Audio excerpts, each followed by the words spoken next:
Greetings నేను Jesus lord hour saver క్రీస్తు నామమున శుభవందనములు. మరి చూసుకున్నట్టయితే కీర్తనలు 1వ అధ్యాయం. దుష్టుల ఆలోచించుకు నడవక, పాపల మార్గంలో నిలవక, దుష్టుల ఆలోచన చొప్పున నడవక. మన థింకింగ్ వే ఒకటి ఉంటుంది. English proverb, what you think you are. అంటే నువ్వు ఏమి ఆలోచిస్తే అదవుతావు. కాబట్టి మన హృదయము అన్నింటికంటే ఘోరమైన వ్యాధి కలది. ఇర్మియా భక్తుడు చెప్తాడు. కాబట్టి మీరు ఆలోచించే ఆలోచనలు ఎలా అంటే పొలంలో చల్లే విత్తనాల్లా ఉండాలి. శ్రేష్టమైన విత్తనాలు, మామూలుగా పగిలిన విత్తనాలు కాకుండా, తప్పలు కాకుండా, ఇంకేంటి పుచ్చు పట్టినవి కాకుండా, చెదలు పట్టినవి కాకుండా ఎట్లుండాలి? శ్రేష్టమైన విత్తనాలు. కాబట్టి మనం ఆలోచనలు ఎలా ఉండాలంటే మంచి ఆలోచనలు ఉండాలి. కొంతమంది ఆలోచనలు ఎలా ఉంటాయంటే నెగిటివ్ ఆలోచనలు ఉంటాయి. నెగిటివ్ ఆలోచిస్తే వాటి రిజల్ట్ నెగిటివ్ వస్తుంది.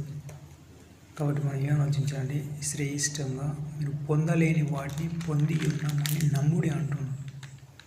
కాబట్టి ఇర్మియా 17వ అధ్యాయము 9వ వచనం, హృదయం అన్నింటికంటే ఘోరమైనది, అది ఘోరమైన వ్యాధి గలది. హృదయం అన్నింటికంటే మోసకరమైనది, అది ఘోరమైన వ్యాధి గలది, దాన్ని గ్రహింపగల వాడేవాడు. కాబట్టి మన హృదయాన్ని శుద్ధి చేసుకోవాలి. మత్తయి సువార్త 5వ అధ్యాయము 8వ వచనంలో ఏముంటుందంటే, మత్తయి సువార్త 5వ అధ్యాయము 8వ వచనం, హృదయ శుద్ధి గలవారు ధన్యులు, వారు దేవుని చూచెదరు. కాబట్టి before going to God's presence you must clean your sins through the blood of Jesus Christ.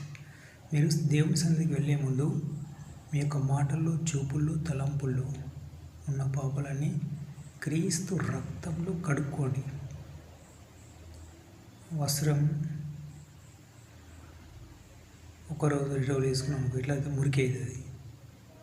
ఆ మురికి పోవాలంటే ఏం చేయాలి? సబ్బుతో ఉతకాలి.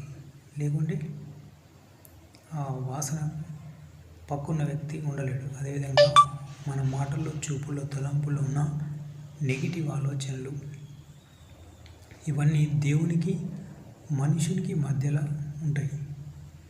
కాబట్టి ఏం చేయాలంటే మనం మంచి ఆలోచించాలి, మంచి చూడాలి, మంచి మాట్లాడాలి. అప్పుడు చూడండి మీకు మీ ఫలితాలన్నీ మంచివి. మనం విత్తే విత్తనమే పంటకు వస్తాము. కాబట్టి మేలు చేయడానికి విసుకగా ఉండాలి. ఎదుటి వ్యక్తికి దేవునికి ఒక రూల్ ఉంది. మన ఎదుటి వ్యక్తికి ఏం చేస్తే ఆ వ్యక్తి మనకు అది చేస్తాడు. కాబట్టి మనం మేలు చేయడానికి విసుకగా ఉందాం. క్రీస్తు ఏమన్నాడు? మీరు నా యందు విశ్వాసం ఉంచుడి. కాబట్టి ఉదాహరణకు మీరు భూమిలో ఒక మామిడికాయ విత్తనం వేసిన అనుకోండి, అది మామిడికాయ వస్తుంది. టమాటా వేస్తే టమాటా, వంకాయ వేస్తే వంకాయ. కాబట్టి మనం ఆలోచించే ఆలోచనలు మంచి ఆలోచించాలి, మంచి తలంచాలి. కాబట్టి దేవుని సన్నిధికి వెళ్ళే ముందు మన యొక్క మాటల్లో, చూపుల్లో, తలంపుల్లో ఉన్న వాటన్నింటినీ కడుక్కొని, పరిశుద్ధ రక్తంలో కడుక్కొని దేవుని అడగాలి. అప్పుడే మనకు ఎంతో శ్రేష్టమైన ఉంటుంది. చాలామంది ప్రవక్తలు, ఈ పరిశుద్ధ బైబిల్లో ఉన్న శ్రేష్టమైన వ్యక్తులు, వీళ్ళంతా కూలి పని చేసుకొని, చిన్న చిన్న పనులు చేసుకొని, వాళ్ళు శక్తి చేత కాక, బలం చేత కాక, ఆత్మ చేత చేసి వాళ్ళు పరిశుద్ధాత్మ ఆవేశం చేత పరిశుద్ధ గ్రంథాన్ని రాశారు. కాబట్టి మీకు చెప్తున్నామండి, మీరు ఆలోచించే ఆలోచనలు పాజిటివ్ ఉండాలి. పాజిటివ్గా చూడాలి, పాజిటివ్గా మాట్లాడాలి, పాజిటివ్గా ఆలోచించాలి. ఈ 3 చేసి ఇర్మియా 33:3 జీసస్ క్రైస్ట్ డయల్ నెంబర్.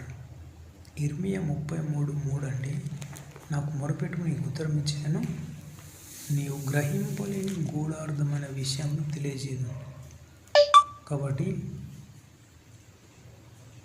మీరు ఆలోచించే ఆలోచనలు ఎలా ఉండాలంటే శ్రేష్టమైన ఆలోచనలు ఉండాలి. అప్పుడే ఖచ్చితంగా మీకు దేవుడు మంచి ఆత్మజీవితం, మంచి ఫలాలను ఇస్తాడు. కాబట్టి మీ యొక్క మాటల్లో, చూపుల్లో, తలంపుల్లో పరిశోధన కాపాడుకోండి. మరి చాలామంది దేవుని పరిచయం చేసేవాళ్ళు, సువార్థికులు కానీ, కాపర్లు కానీ ఫస్ట్ ఆత్మని కాపాడుకోవాలి, తర్వాత కుటుంబం, తర్వాత పరిచర్య. అది శ్రేష్టమైనది. ఎవర్ లాస్టింగ్ లైఫ్ చాలా రోజులు ఉంటుంది. ఓకే, మరి మీరు ఫలించండి, ముందుకెళ్ళండి. God bless you. Have a nice day. కాబట్టి మీ హృదయాన్ని ఫస్ట్ క్లీన్ చేసుకోండి, తర్వాత దేవుని అడగండి, ఖచ్చితంగా ఇస్తాడు. అంటే దావీదు మహారాజు ఒక సందర్భం అంటాడు, నేను ఉపవాసం అని కన్నీరు విడగా నాకు అది నిందాస్పదమైన అంటాడు. కాబట్టి మీరు ఎలా ఉంటారంటే మంచి ఆలోచించి, మంచి మాట్లాడి, మంచి చూపులు చూసి ముందుకు వెళ్ళండి. మీకు అన్నీ